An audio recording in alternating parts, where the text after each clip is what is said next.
Take DJ and PK wherever you go. Find every moment of every show in podcast form by searching DJ and PK on your favorite platform.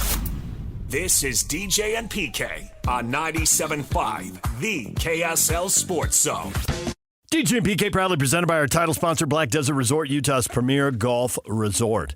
Time to welcome Kevin Graham back to the show. Kevin, good morning. Gentlemen, good morning. Happy Friday. How are we today? Is there parades in the streets for Bronco coming back to Utah? Is everybody excited today? Not in the streets of Salt Lake City. In the streets of Logan, I do believe there is a lot of excitement. And we've had people on social media saying consistency and stability have returned after a year of turmoil. So they're pumped for that. Yes. They are pumped for that. You know, when I first started, I'm like, why would he do that? Like, I'm just kind of confused. He goes to New Mexico for 1 year and then jumps to Utah State. But listening to you guys a segment or so ago, I mean, you make great points. I mean, I don't think there's any question he's a great hire. I mean, if you're Utah State, I mean, you're getting, one of the best coaches, that I guess would be available for that program. And it fits Bronco's mentality and loving the underdog and being a part of, I guess, the new Pac-12, which will be whatever that is, a second-rate conference anyways. But it's impressive. I mean, for Utah State to pull that off, we know Bronco. I mean, heck, we were all there for the time, when he was at BYU, and you can't argue that, I always liked Bronco. He also provided a lot of fodder for us to talk about, which was a beautiful thing. But he was a good coach, always been a good coach. So, I'm just curious that he jumped so quickly from New Mexico. And the question is, is he really truly committed, and will he actually last the 6 years that is on that contract at Utah State? I'm kind of curious about it. But no, great hire. I don't think there's any doubt about that. Yeah, I agree with what you just said as far as the pool of candidates that they could have gotten in terms of who's available. I made this statement earlier, get your reaction. We've been here for 3 decades. I think in terms of football and basketball, for all the schools in state, this guy is the most accomplished. His resume is the most impressive. And if you're an AD, that's all you can do. Yeah, I mean, and I'm just surprised. It just when I saw the news pop up, I don't know if it was you guys tweeting or I just saw the news come up that he was going to be a candidate. I'm like, damn. I mean, he's only been in New Mexico a year, so. Right. But yeah, I mean, he knows the landscape. He knows the program. He's played in that similar kind of strength of conference, if you might will, based on when he was at BYU and being in the other 5. So, it fits. He's going to get good kids there. Again, how's that look with the NIL and what kind of kids is he going to get there and how long will those kids stay there if he coaches them up and they're really good? How quickly are they going to jump to go to the bigger program? But it's a slam dunk. If you're a Utah State fan, particularly with all the controversy and all the issues happening up there, I think it's a good hire. Now, the question I have though is how stable is that administration up there too, based on all the issues that's been going on up there and the lawsuits and everything else that seems to be happening. So, but I guess obviously Bronco in his mind felt like it was going to be stable enough for him to take that job and jump and get back into the state of Utah. I think going in there, he has to assume that it isn't stable. That may or may not be true. If it turns out to be stable, that's a bonus. But I think there's been enough instability that you have to assume the worst case scenario going in there, but he got himself a 6-year contract to cover himself there. So he did. Have you heard the numbers yet? How much are they paying him? Did that come out yet? The 6 years just came out this morning. Okay, so 6 years. It'll all come out, but it usually takes time. Yeah. I mean, he's got a good deal. And I'm curious of what his buyout will be and all that other stuff. Yeah. What about Jason Beck as the Utes' new offensive coordinator, the former BYU quarterback who's been with Bronco at BYU, at Virginia, and at New Mexico? He also did a year at Syracuse. What do you think? Mm-hmm. I like him. I mean, he seems to have the pedigree. I mean, I like the fact that he's been a quarterbacks coach primarily in his college coaching career and then recently being an OC. And then if you look at, the couple spots, Syracuse, he had a lot of injuries he was dealing with there, but the offense was okay. And then obviously last year, the New Mexico offense just blew up. And from what I can tell, I watched a little bit in New Mexico last year because I was intrigued about Bronco being there, but kind of a read option attack, which I think is solid.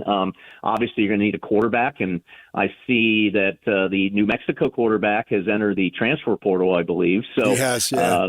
That's kind of curious. Devin Dampier. Yeah. He's one of 3 quarterbacks like him.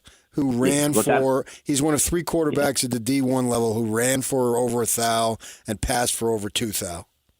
Yeah, I mean, and he was solid. Because I watched him play, and I compared it to Michigan all this year because Michigan doesn't have a quarterback. I'm like, how does New Mexico have a better quarterback than Michigan has? And he's good. So I saw there's like 5 teams. Some early stories I read this morning about him, and ironically, the 2 teams on the list for him to transfer to, Utah and Utah State, are both 1 and 2 on that list. Obviously, they either follow his head coach or follow his OC. So that might be a good get for Jason Beck. Not only you get you get an offensive coordinator who can come in and then maybe he brings that quarterback with him, and now suddenly you got yourself that at least help the system get established quicker. As long as, and again, it's all up in the area. Anytime you get an OC at Utah, how long is he going to be there? So we'll have to kind of sit and wait on that. And if Whittingham is returning, will he be actually able to put his staple on the offense and get to run the offense the way he wants? I think we'll have to wait and see. And then obviously if Scally is the head coach, how is he going to be with the offense? What's going to change in the perspective of how a head coach will manage that offense? We know Whittingham is all defense all the time. Morgan Scally's obviously defensive minded, but he may let Jason Beck be more autonomy, I guess, on the offense to be able to do what he wants to do. Yeah, I think that it's not about going forward. Kyle has had obviously a shaky history in terms of the number of coordinators coming and going, but I think this will be a Scally guy. And so I don't know. Morgan has no track record, so I can't say, he's going to let somebody be there forever or he's going to run them after a year or two. No clue, but I think that if they can get this quarterback, he immediately becomes the starter day one. He's got to go earn it, but I think he would earn it, and they need him. If they part of the reason for hiring Beck, I mean, not completely, but I'd say if you could bring that guy, that we'll throw an extra couple of $100,000 on the contract. You got 2 years. The kid's really dynamic, man. Yeah, no, he's good. He's athletic, and he's the kind of quarterback you want in this college game these days. The guys that can take off and run when they need to and create things with their feet.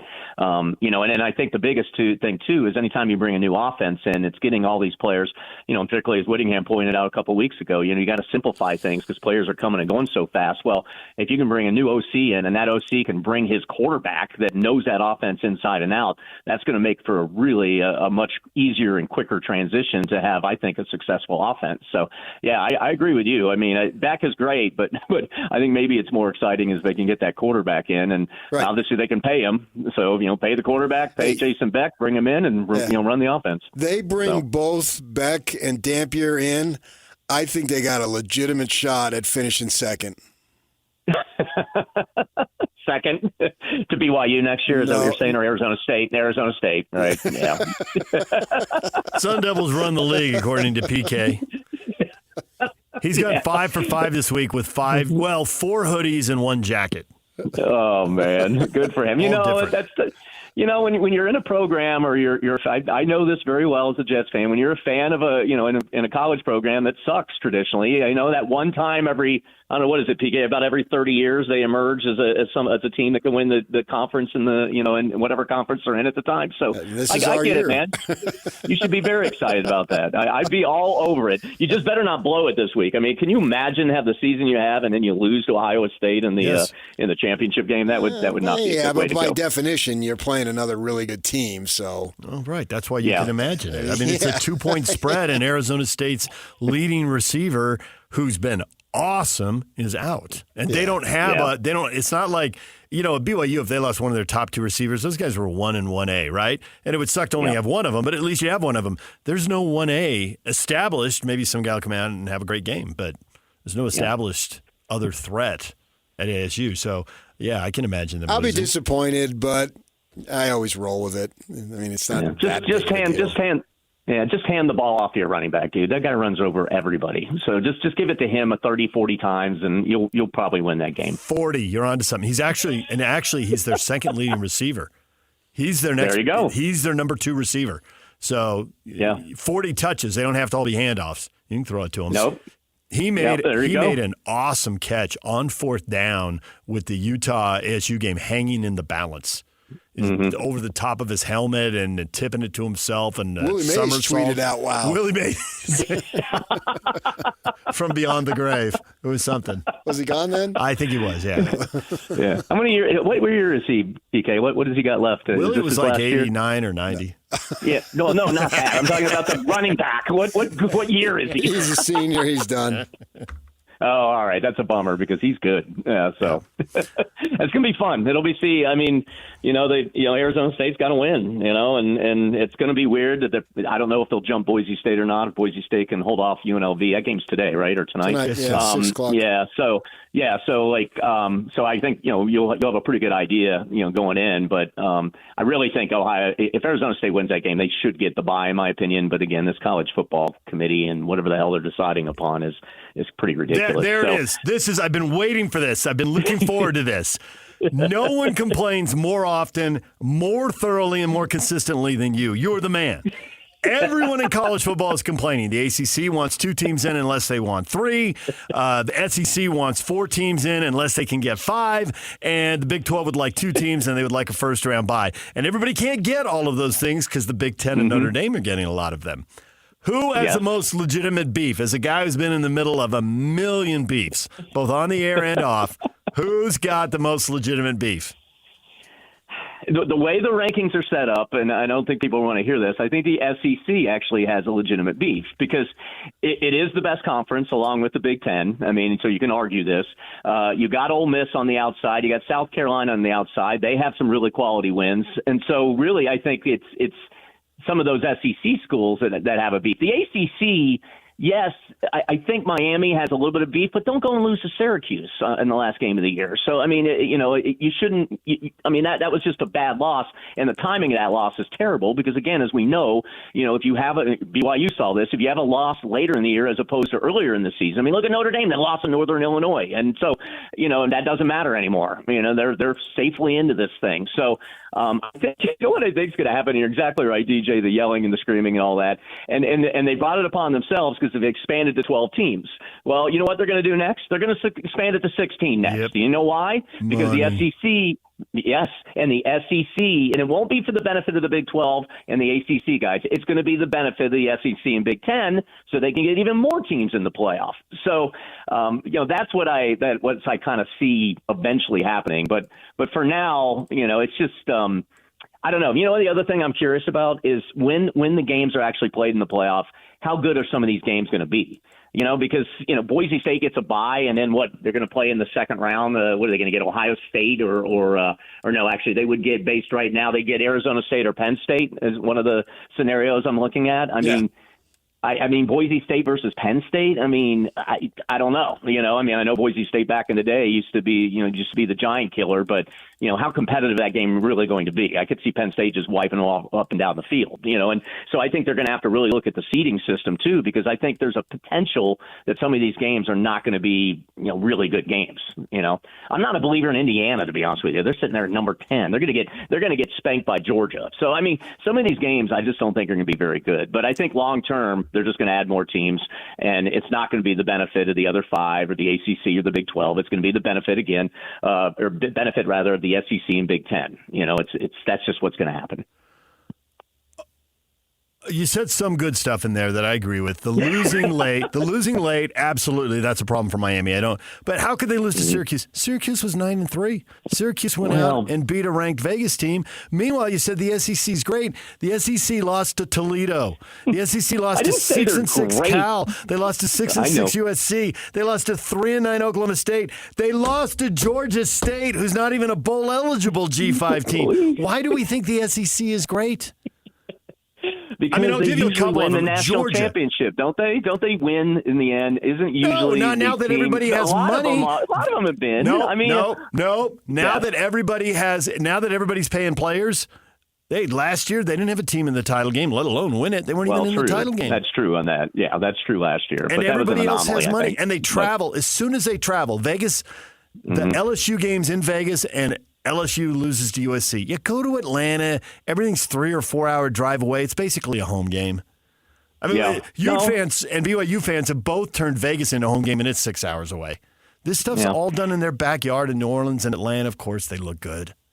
No, look, you make great arguments, DJ. I'm with you usually on this stuff, but also we have to get to the reality of the situation. The reality of the situation is the SEC and the Big Ten rule this playoff, meaning they own it. They have power. Essentially, they own it. They do have power. Yeah, and so they're going to own it. So you're right. We can sit here and moan and complain, and I do regularly, and you guys do regularly. It's what we do about this whole thing. But it's not going to change. I mean, it's just going to be, if anything's going to change, it's going to change to benefit the Big Ten and the SEC. That's just the way it's going to be.